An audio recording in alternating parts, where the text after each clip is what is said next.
Alright, Adventureverse mission guide, gameplay guide rather.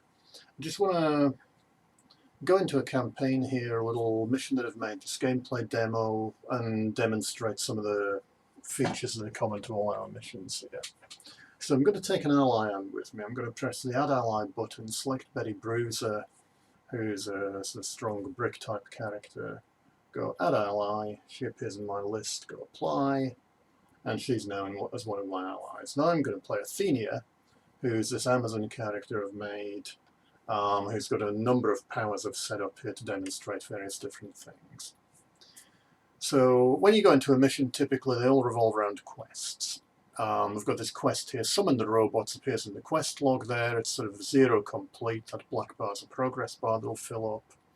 And it's leading us over to this, by this red arrow, over to this computer here to summon the combat droids. So we just have to click on that button there, on anywhere on this white thing, to use the object. And the progress bar starts filling up, we're using the computer, and it's now complete. And that will trigger off the next quest. Notice we also have these pop-ups here around heavy objects, movable objects. If you pick them up, if you're strong enough, you can then run around and you can click on another object, like say this market stall here. Notice up in the top left the market stalls appeared as my targeted object. And when I left click on that, you throw the radioactive cylinder and it destroys the market stall.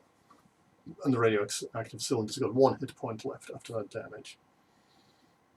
If you pick something up and you want to throw it just at empty space, you hold down left shift and left click to throw it where you want it to go. So we've now got a quest to defeat the figurines, which doesn't seem to be working. There should be some robots spawning there. Let's have a look at something else. Let's have a look at this character over here. So I've got someone with a question mark over their head. They're a quest giver. Got Queen Sydney here. You get the instruction talk to receive quests when you go near them. So she's another interactable, really, where this thing pops up above her head, and when you press it, she says, hello, her greeting. And you've got this X button to move on with the dialogue. I need you to defeat the Circle of Hecate for me. And we now got a quest to go and defeat the Circle of Hecate, who have been placed over here. This has activated a defeat quest, where we have to go and fight these characters over here. Now, let's just have a quick look at my powers. We've got left mouse button, right mouse button, and then 1 to 7 on the keyboard for activating these.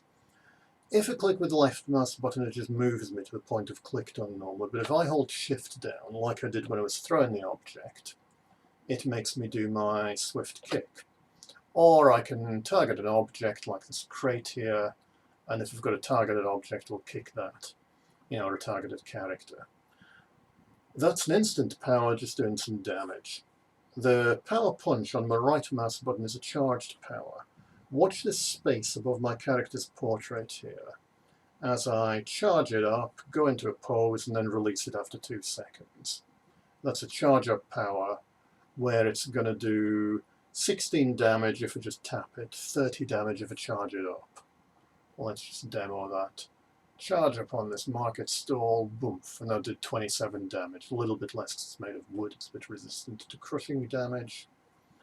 The golden lasso is a maintain power, and there that bar will appear and run down backwards, and that's where you like channeling a power. Let's target this Stormcaster, and whoop, keep on channeling the power, holding her and pulling her closer until the bar is sort of used up. So they're the 3 different types of power: instant, charge, and maintain that you get. What else have I got? I've got an area attack here, this Force Aegis, that knocks everyone away around me and leaves me with a force field. And you can see that in my status effects here. I've got this damage shield now, which is counting down 20 seconds for how long it's got left. So you've got melee powers, those 2. This was a beam, the golden lasso, where you fire a beam off and you can sort of maintain it and hold that position for a limited amount of time. While you're firing off the beam, you can also hang on. You can sort of move the mouse around to direct the beam into a pack of enemies if you want to. And then we've got an area effect, which is a player-based area of effect. Boom, which just does an attack all around me. I also have an aura here in number 4, the Invisibility Cloak. So if I press 4, that toggles that on. You can see that power is now pulsing. And that's... Ooh. We should both have turned invisible there. Something's gone wrong there. That's pulsing away now, and both these characters are being affected by this aura, so it's spreading from me to any neighbouring allies nearby as well. You can also have auras that spread to... Oh, that's not good. Ah, back to normal, yeah. You can also get auras that spread to enemies that do damage to them or debuff them, and they just sort of keep on going, keep on chewing away at mana until you've used it all up. We also have some projectiles on number 5. They basically just fire off in the direction you point in the direction of the mouse. You know, I can move the mouse over here, and when I activate a projectile, I turn immediately to face that direction. The one I've set up has got multi-shot. It fires off 3 projectiles in a cone, kind of. 6 is a lightning bolt. I'm going to have to restart to demonstrate that. And 7 is a projectile aimed at allies. So I can, you know, target Betty over there in her rough direction, and it goes and heals her. It'll go through any enemies and heal her instead. And this one is actually a homing missile. It sort of homes in on characters. Right, so let's go and reset the mission using the edit controls here. This is when you're in edit mode making a mission. You don't do that when you're actually playing one. And if we select one of these characters here, the Firecaster, we can now do the Lightning Bolt, which is direct power. And you can see that that's, there's a lot of effects going on there. You can see that that's sort of, oh, there we go, stunning the character who it hits, and there's no projectile or beam carrying, it just sort of happens at a distance. That one's sort of darkened for now. I can't use it until I select something which I can use it on, which could actually select this crate. And you see how that number 6 there, that icon lightens when I'm over the crate, darkens now.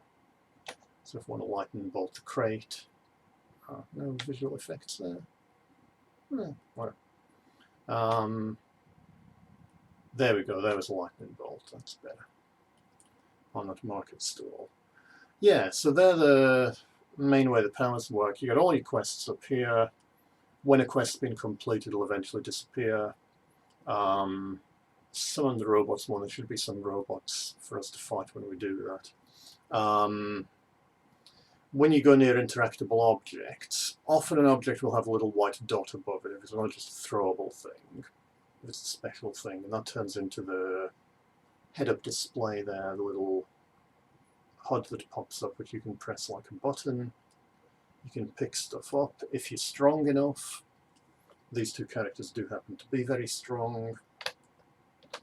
And you've got quest givers. When you've completed a quest giver's talk, you can then go back. She says hello again. Thank you for defeating the Circle of Hecate for me. And that quest is now complete and will fade away, I think. Yep, there we go.